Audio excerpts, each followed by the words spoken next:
Did you know that there is a place in England where 4 canals come together? Welcome to my channel. Here are 5 interesting facts about the British canals. 5. The Duke of Bridgewater's Canal. It all started when the town of Manchester began looking for ways to transport coal from the nearby town of Worsley to Manchester quickly and easily. They had been doing this by using pack horses, which was not only slow but dangerous, because the horses would often get spooked and then drop their heavy loads. These are known as canal forks because they look like this. This canal stretches from London to Bristol over a distance of 147 kilometers, which is 91 miles. For example, did you know that the canals in Britain are connected to one another and could theoretically take you from one end of the country to the other on a boat? And as always, thank you so much for watching, and I will see you in the next video. Or did you know that on some canals, you need to watch out for low bridges that require you to take down your chimney? These are just 2 of the many quirks of the British canal system, but perhaps the most unique thing about the British waterways is that it is the only canal system in the world that has been in continuous use since it was first opened. To find out why, we need to go back to the beginning. After the success of the Duke of Bridgewater's Canal, the British went wild for canals. By 1767, there were over 2,000 miles of canals in Britain. And by 1830, there were over 3,000 miles. During this time, Britain was undergoing something called the Industrial Revolution, which saw lots of factories being built and lots of new jobs created.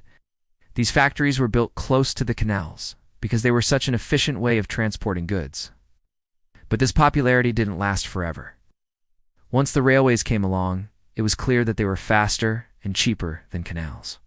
And so during the 19th century, fewer and fewer canals were being built.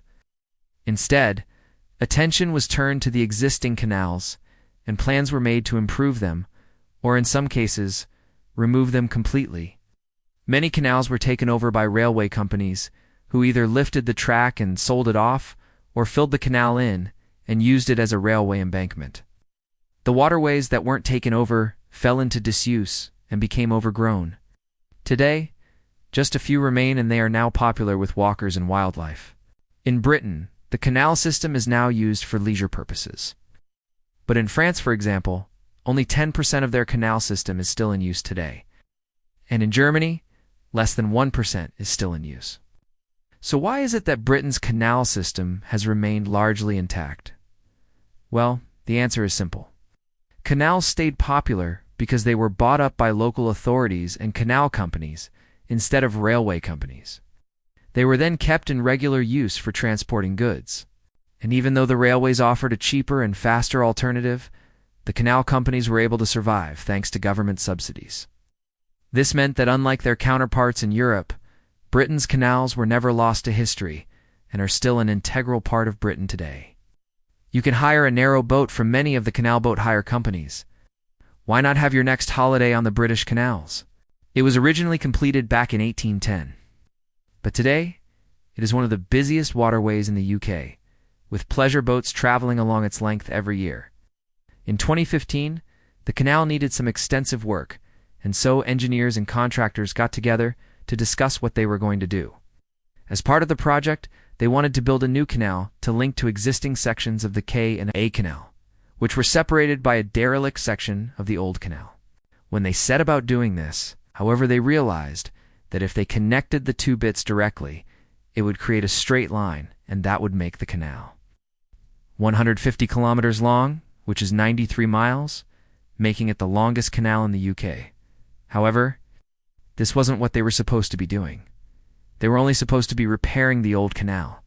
And although it would be nice to have the title of the longest canal in Britain, it would also bring with it a lot more bureaucracy and paperwork, because it would mean that they needed to inform the public about how long it would take, and they would have to get permission from Parliament to change the route. They decided that this was too much hassle, and instead built a 900-meter link that was slightly longer than the original route, making it the same length as before and avoiding all of that extra work. In the end, while they had the chance to make it the longest canal in the UK, they decided to keep it as the second longest instead. But in one place in particular, not 1, not 2, not 3, but 4 canals meet together. They all come together right here in this picture-perfect spot near to the village of Stoke White in Staffordshire. They are the Coventry Canal, the Oxford Canal, the Grand Union Canal, and the Staffordshire and Worcestershire Canal. Here they converge in an almost perfect square with each arm of the canal extending in a different direction. Because of this, it has earned itself the nickname of the four-in-hand lock, because it looks like the handles of a four-wheeled carriage. It makes for a lovely picturesque view, especially when boats are passing through the locks. But it has also made boating quite complicated around here, because whenever a boat goes through one of these locks, it will affect the water levels in all of the other three canals too. So if you're a boat operator, you have to think carefully about what you're doing. They turned to the man who had been helping them with other engineering projects, one Mr. Brindley, and he came up with a plan. He proposed building a canal that would allow barges to move the coal along a flat, straight route. The idea was approved, and the construction began. This was back in 1759, and by 1761, the Duke of Bridgewater's Canal was completed. It stretched from Worsley to Manchester, over a distance of 9 miles, and it was here that the world's first purpose-built canal was completed. Then after seeing how successful this was, the rest of Britain went wild for canals, and soon more were being built across the country and around the world.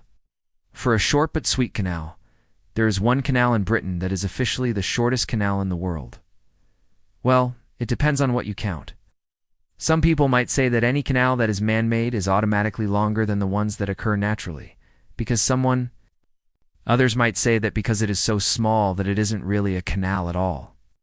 But it is officially recognized by Guinness World Records as the shortest canal in the world, measuring just 8.7 meters long, which is just under 30 feet. This canal can be found right here in Great Ayton, in the middle of a car park. It's not exactly what you would expect to find when you go to park your car. It was constructed back in 1829 and has remained there ever since. Legend has it that it was used for transporting ironstone to the nearby railway station. However, most people seem to agree that it was actually used for bringing water into the town, but nobody knows for sure. 3. 4 canals in 4 places. Across Britain, there are 4 places where 2 canals meet. Number 2. A canal that could be longer. One of the longest canals in Britain is the Kennet and Avon Canal. Number 1. The most unique canal. There are many things that make the British canal system special. That is it for today. Let me know in the comments below if you knew any of these facts already, and which one surprised you the most.